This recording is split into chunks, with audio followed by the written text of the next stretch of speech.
Sandile, good morning. Thanks for your time. So the issue that the senior members have with the party's integrity commission there in the ANC, what are we reading into this? I mean, we saw that the likes of David Mabuza, I mean, he was mentioned along with a whole lot of the others. He went forward, apparently has cleared his name, he's fine. What do we read into the others having an issue with this and and how they feel about the integrity commission? Do they have something to hide? They just go and clear their names? I think that we just need to touch a little bit very quickly on where these people come from. Yeah. The first immediate issue is that when you look at the history of how this commission came about, in 2007, March 2007, the ANC published a paper on the revolutionary morality, which then informed the conference to start this campaign. And they copied this idea of a commission from the the Communist Party of Russia, which has got a similar commission that reports only to conference. Here in South Africa, the ANC chose to have the commission report to the NEC.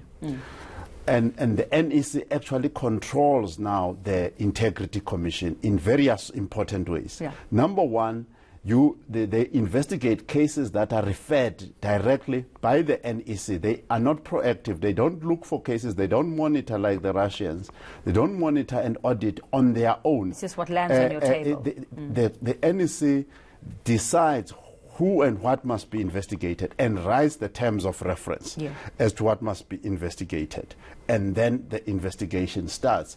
And even when the investigation starts, it's not an investigation to determine innocence or guilt. It's an investigation to determine the impact of someone's deeds on the image, the good reputation of the ANC, whether the ethics of this person impacted on the reputation of the ANC. And then after they've done that, they submit a recommendation back to the NEC.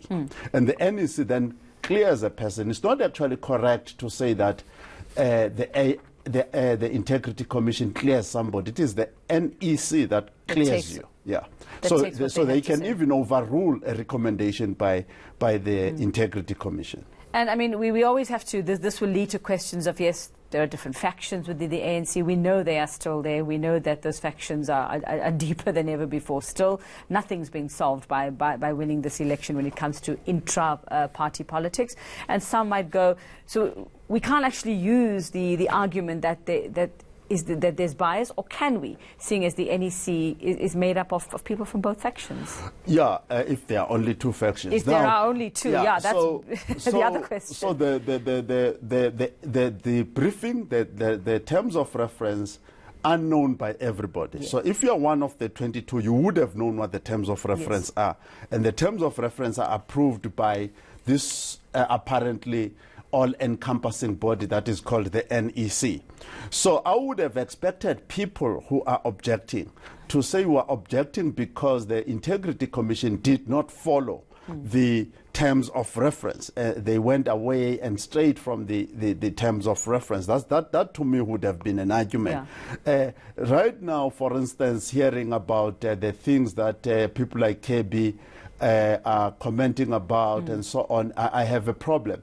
And another thing that we have to understand, when you're dealing with a reputational risk, which is what the Integrity Commission is dealing with, newspaper reports are very important in that. Because that's perception, right? Exactly. Yeah. So it's not about whether somebody has been convicted of a specific crime or not. It's the fact that you made news for something. Exactly, and bring the name of the organization into disrepute. So for somebody to raise the standard to the standard of a criminal case in dealing with matters of the Integrity Commission, that is misguided. That is a misguided effort. Well, very interesting for those of us who didn't quite know exactly how this works with the NEC and the Integrity Commission. Now, it seems, Sandile, one of the bugbears is Pravin Gordhan, and calls for, why hasn't he been asked to come before the commission yet, or where is the entire process? Is he being wrapped over the knuckles? Do you think that Pravin Gordhan going before the Integrity Commission would sort of level the playing field? Will it kind of make things better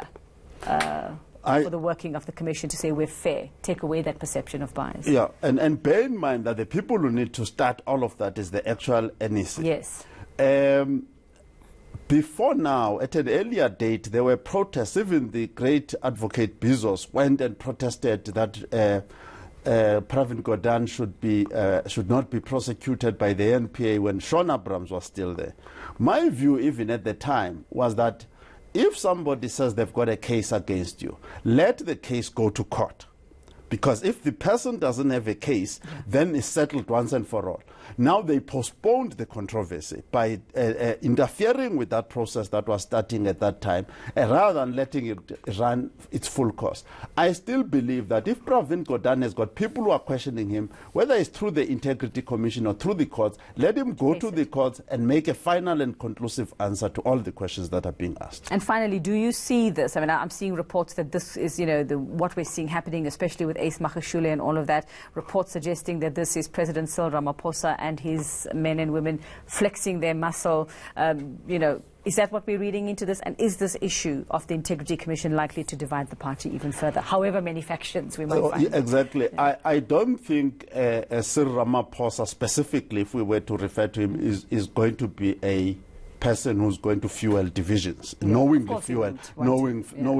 His style of leadership is a negotiating style, sufficient consensus, and that type of thing. And being able to make people to swallow the bitter pill, all of us, since the negotiations, we've had to swallow many bitter pills, because negotiation is about that. So I think that the factions themselves have to accommodate themselves within this idea that Ramaphosa has of sufficient consensus. In sufficient consensus, you swallow the bitter pill.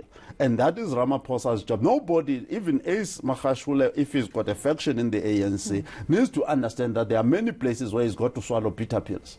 And just face it and move on. If you say it's what you want is for the best of the party and the country. Okay, we'll leave it there for now. See what happens if they take this fight any further. Thank you very much. That's political analyst Sandile Swana just explaining to us the workings of the ANC's Integrity Commission and the NEC and how it works and what needs to happen.